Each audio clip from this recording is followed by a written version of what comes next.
I tell you, man, figuring out even just how to do a podcast sometimes is so crazy. Getting to learn all these different softwares, right? We use Riverside, we use Zoom, we use this, we use that. I mean, it's just all over the place. And it was just funny. We were just testing the microphones because we're trying to get this right. And it's like that is one of the things that I never anticipated in being a business owner. I never anticipated that I would be an accidental CEO doing a podcast, let alone what are we on 100 and something, 130 something episodes now, over 2 years of episodes. And it's just, we're still learning how to do it the right way, folks. So nothing is perfect. Everything is an evolution. And that's one thing that I think a lot of accidental CEOs often forget. They just want to get to the results. They just want to see things happen. And we were on the phone call earlier with someone who was looking into our course, and she was like, we live in this on demand. I want to know what results I'm going to get in the next 30, 60, 90 days. Why are we so why are accidental CEOs so concerned about the result and not about the journey? Why do you think that is, Adam? Yeah, I think so many new business owners that we call accidental CEOs are worried about like, am I going to get this result? Because they're putting everything on the line. Like most of them are putting absolutely everything on the line. They're going to put all their time on the line to invest in doing this thing. They're going to put all their money on this line to invest and buy this thing. And it's like they don't see a safety net. And guess what? Through history, that's what building a business is you're taking calculated risks and you are risking it all. But I think now there's so many options. There's so many outs of safety that people are like, well, I'm not going to do this because if I went here, there's some other safer options. But you can't achieve greatness without taking massive amounts of risk. You don't need to be silly and jump out of a plane without a parachute, hoping that when you bounce, your bones stay together. That's not a good idea, right? But when you take these risks, they're calculated. And most of the time, people just want to know, can you over there help me get this result? They don't calculate the risk of that working, of them putting the commitment in, of that person being actually having the ability to achieve these results with them. And that's what I see time and time again, is they're just so worried about the risk, but they never calculate it. So I would say, man, if you're about to put everything on the line, calculate the risk. Like it's not that difficult and you would know intuitively what these risks are and what effort needs to go in. We talk about CEO mindset all the time, commitment, effort, obsession. You're going to have to give the commitment and the effort. And if you're obsessed enough to invest your time or money into something, well, calculate it. And then you can at least have an idea of what to expect instead of crossing your fingers, holding your breath and Yep. And just hoping it's going to happen. And that's so true. So many people just think it's going to happen, and they don't always put in the work. They're not always committed to the process. And it's such a big distinction when we talk about being committed versus being interested. And if you're gonna be committed to something, you're gonna do whatever it takes. If you're just interested, it's when it's convenient for you, when you're gonna do it, when I get to it. And I see that, and I'm even talking like to my kids about that these days. Like you got to be in it, right? Like you always say all the time, you're either in it all the way or you're in the way. And we see that so many times. Why is it that we struggle with a lot of accidental CEOs struggle with is being in the way? Why do you think it is that they get in their own way? well, from the phrase is you're either all in or you're in the way. And when you're in the way, it means you're not all in. You're kind of dabbling, right? You're doing a little bit of this. That's what it means to be in the way, is you're not fully committed to whatever it is that has to take place. You're not committed to doing it and you're not committed to delegating it to somebody else to do it. You're not committed to letting it go and saying maybe another day, another week, another year, I'll do this thing. And you're kind of like, I'm a little in, I'm a little interested, but I'm not committed. And that's what being all in or in the way really means, is whatever you're going to choose to spend your time and money doing, you have to be all in. You have to kind of throw caution to the wind when you said, I'm committed to this, regardless of the outcome, I'm going to do it. And it's very hard for people to just say, all right, I'm all in. It's very difficult to do that. So they waffle and then they sit in either procrastination or they sit in constant analysis paralysis.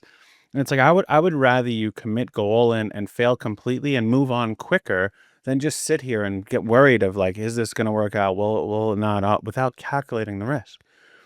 You can't do that all alone, right? You need to get some kind of either professional expertise or some kind of mentor to tell you, a coach or somebody who's gone through it and have a conversation so you can calculate that. I mean, damn, do a Google or an AI search and figure out what those risks are. But there's so many people to help you out there figure out like what is this going to take, and that's what it's really about. What is it going to take for you to be all in? And then once you are, you're no longer in the way. Yeah. We're seeing this with one of our clients in particular that we had a board meeting with earlier today. We do these monthly board meetings for some of our business owners, and he was talking about something that was an obstacle in his business right now, and it was the lack of outreach and what he was doing, and he was trying to avoid doing it, right? He's trying to avoid failing because he's not even trying. And it's like you said to him something very, very important. You said, "If you don't try, you failed. You failed because you didn't try." And that's what I think a lot of new business owners, especially, those that are just coming out of this and figuring this out, and even the ones that have been in business for a long time, for 2, 3 years, you hit a certain plateau. It's usually because you're avoiding something. You're avoiding doing something, or you're avoiding that next step. You know what it is, and that's what we find out a lot, is a lot of business owners know what that next thing they're supposed to do, but they are too afraid to do it, or they just don't take the action to doing it. And your avoider sabotaging habit, which says, "Okay, I don't need to go do that right now because everything else is great," is only giving you permission to continue to not to do it, and you have to do it, because in the way you phrased it to him was beautiful, Adam. You said to him, "You have to be able to teach your people that when I failed, this is what I did to recover, or this is what I did to do better." And one of the things that just hit me is like, yeah, you when you become an accidental CEO, you never think of having a team necessarily. And when you start to build your business and you start to establish a team, you become more intentional in that activity, in developing the team, because that's part of your job as a CEO, is to develop the people. And part of the developing the people is teaching them what you failed at and how you recovered from it, so that you can make failing an okay part of your business and an okay part of your culture. So many CEOs are afraid to make failing a part of their culture, when failing is the greatest way to learning and building a better business. And that's some of the risks that Adam is talking about, right? He mentioned earlier that you have to calculate the risks, and calculate the risks based on your previous failures. Calculate the risks and what you're willing to go out there and learn. Because if you don't do those things, you're going to hold yourself stagnant and you're going to go nowhere. And you're going to have all of this stuff piling up on top of you, and you won't be able to get out from underneath it to go and take the next step that you need to take. There's so many business owners that need help and they just don't know where to start. And one of the things that I've always told them that you can help yourself every 90 days just by doing this one simple exercise. It's called stop, start, continue. And if you just sit there every 90 days and assess what are the things I'm going to stop doing? What are the things I'm going to start doing? And what are the things I'm going to continue doing? What this framework allows us to do is really take a 30,000-foot view of our business and say, all right, if over the next 90 days I have to start doing something, is this worth me starting? And if over the next 90 days I'm going to stop doing something that I have been doing, what are the consequences of that?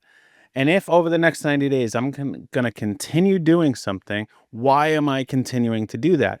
If we just every 90 days, if we're a solopreneur, we have a giant team, whatever it is, if we just sit with ourselves and answer those three questions, you're going to discover so many reasons that you didn't have the space over the previous 90 days to even think about.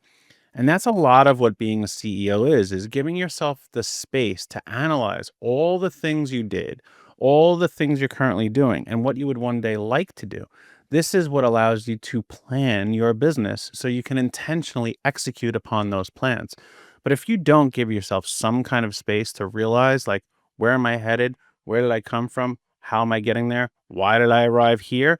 Then you're gonna just go in circles round and round and not know where you are. So I would definitely say try the stop, start, continue every 90 days, see how it works out, and let me know. Yeah, that's a great methodology. When I was in the corporate world, We used to use that as part of the change management cycle, and helping organizations to go through change and manage the change. We ask them to explain it to their employees in a start, stop, and continue philosophy. Because when you change something in an organization, and you may be doing this right now, you may be in business 5, 6 years, and you have a bunch of people, and you have to change the way you're doing some things, and that will scare some of your employees and let them think they're going to lose their jobs. And that's one of the things, that's a very powerful exercise that I was talking about, with what are you going to start doing? What are you going to stop doing? What are you going to continue to do? And when you explain it to the employee in the way of, this is what we're going to start doing, this is what we're going to stop doing, here's what I want you to continue to do, it makes change much more manageable for people. It doesn't let them get fearful. It helps them to actually understand what their actual role is in moving forward. So you could apply the start, stop, and continue method to many different things. But Adam is 100% right. This is the way to start to activate change in anything that you do.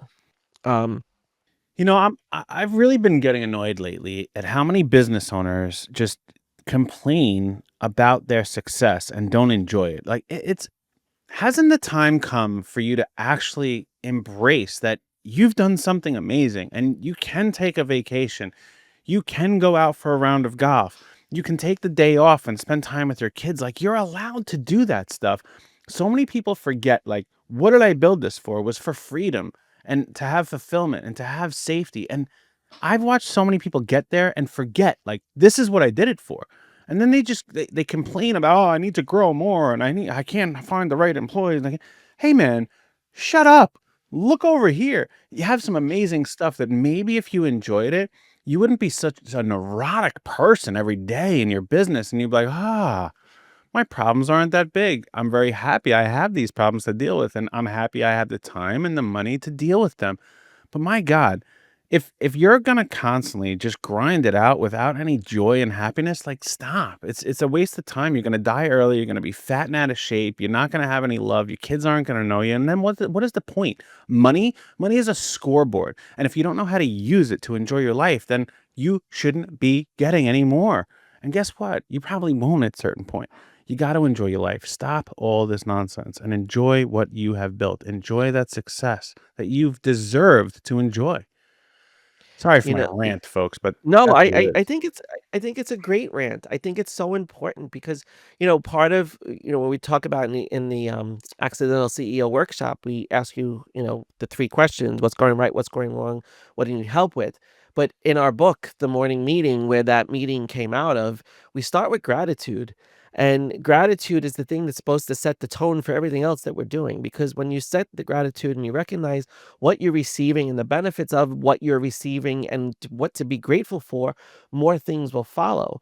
And when you stop recognizing your accomplishments and you stop celebrating your achievements, you really put yourself in a very negative space. And part of it is the judgment of, I don't think I deserve this. So many accidental CEOs, they don't feel like they deserve the revenue that they're making.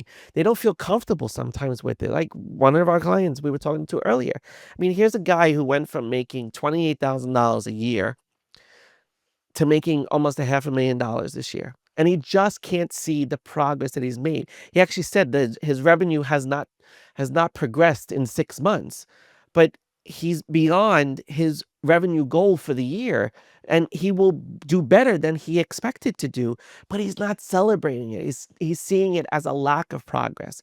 And sometimes when you, as an accidental CEO, you get to that second or third year and now you've made all this money and you did it exponentially, and you're trying to figure, and then you start to see the slowdown.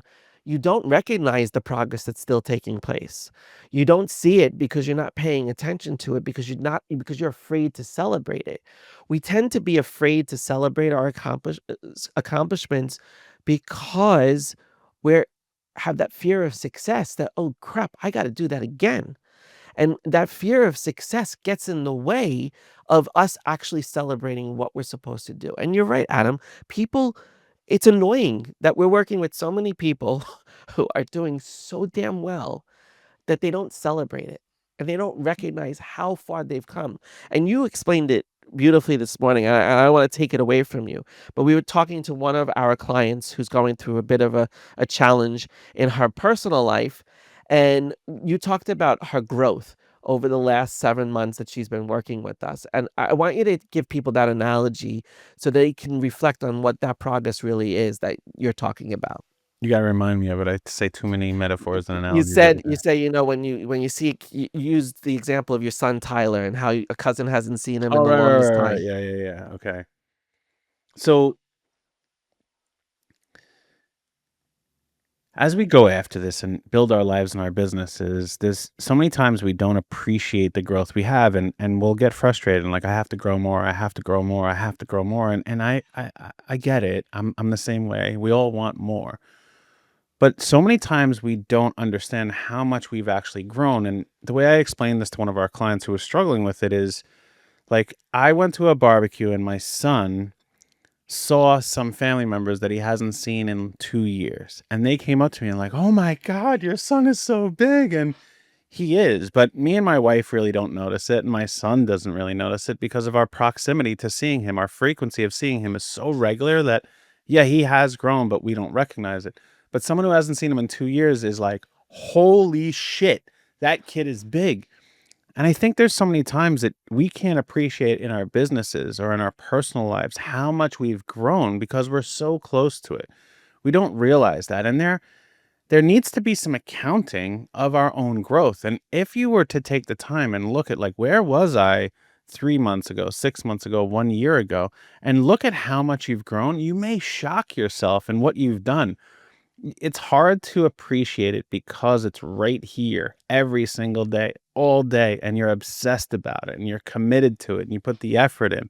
And that's what we call our CEO mindset: commitment, effort, obsession. And that is a good thing. But without stepping back and looking and realizing, like, whoa, I've grown a lot, it'll start to hurt and we'll start not to respect and appreciate that growth of the effort and the commitment that we've put in. So I mean, hey man, maybe your business needs to go visit somebody it hasn't seen in 2 years and say, "What do you think?" And if you need coaches, we can do that. If you just need someone to talk to, I'm sure we'd be more than happy to look at it and show you that growth.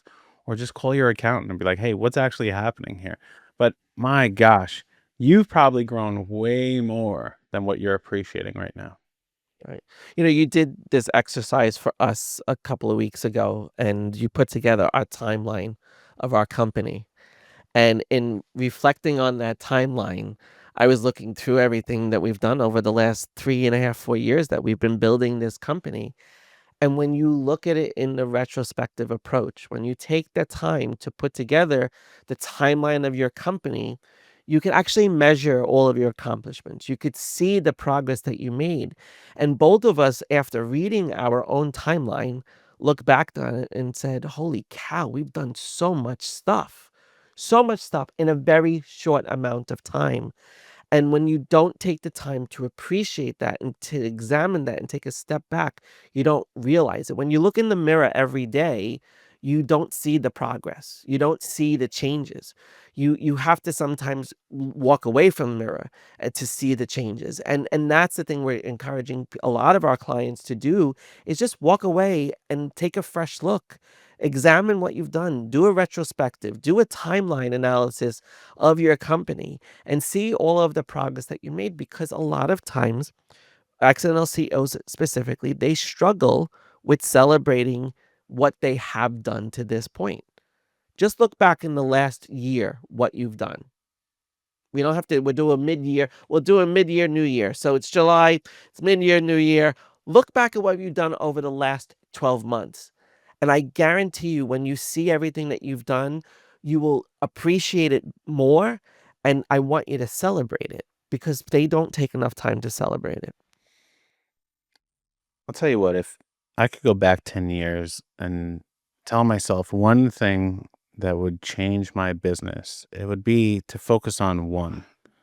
Like, focus on the one thing I'm going to do over the course of this entire year. Because as you run a business, you constantly are working on all these different aspects. And if you decided that over the next 12 months, I'm going to focus on this one particular thing and getting that better, The amount of work that's inside of that is endless. There's so much improvement and mastery that can come from that. There's so much success built into such a small little singularity of something that if you really focused on that, you would become a master. You would become in demand. You would become an authority figure that's looked at as I must go to them. That is the one thing that has changed my life time and time again is just focusing on one thing. I do it every year as a project for myself. Tom and I have done this for our business. And the people that I watch that just focus on that one thing, my gosh, the sky is the limit for them. And it doesn't really take anything but focus because as you execute on that, you will learn more. You will become better. You don't need to figure it out. It will tell you what needs figuring out. So if there's anything you could do to change your business, to change your life, I would say pick one thing and focus on it for a year and do not deviate. Yeah, well, keep it simple. I mean, we always say business and life are simple, it's just not easy. When you focus on that one thing, you're simplifying the process. You're simplifying the work. You're simplifying everything that you have to do. And that also allows you to focus and remove the signal, remove the noise and the distractions. Because so many times accidental CEOs get distracted by the littlest thing and it takes them in a different direction and they lose that focus on what they should be concentrating on. And that's why I love the idea of of focusing on one thing. And that's what Adam and I focus on. We focus on one thing. The one thing we focus on is driving people to our accidental CEO workshop. That's the place we want you to come because that's the place we want you to experience what we can do and help you with because we want to help you to figure things out. It's simple. We ask three simple questions. What's going right? What's going wrong? What do you need help with? And we start with the right so that you can enjoy and appreciate your success and see that that things are going right. Because even, so many accidental CEOs get discouraged quite easily when something goes wrong and they forget about all the things that have gone right to that moment. Things have to go wrong. You have to fail. You have to suck once in a while. And I know I've said this before. You have to suck in order to have success. And if you don't give yourself the opportunity to identify the things that went right, the things that went wrong exponentially grow and they take on this whole world of their own. And that only discourages you from continuing to do the work. It discourages you from committing to the work. And that's why we're emphasizing so much to focus on the one thing and keep celebrating that one thing when you make the achievements that you set out to achieve. So make sure that you do not deviate from that one thing because you get distracted. Make sure you stay laser focused on it because if you get laser focused, the sky is the limit, like Adam said. You can achieve so much more. If you like these podcasts, if you like this video, then what you may really like is our accidental CEO workshop. It's 90-minute experience where you're going to understand what's going right in your business, what's going wrong, what you need help with. And there's going to be other entrepreneurs in there that you get to share these experiences and hear what's going on with them. And Tom and I are going to help facilitate and walk you through that and give you information and an action plan that you can leave with and change your business and your life tomorrow. So go to atomicbusinesscoaching.com and look for our workshop, atomicbusinesscoaching.com, and look for the free workshop. See you.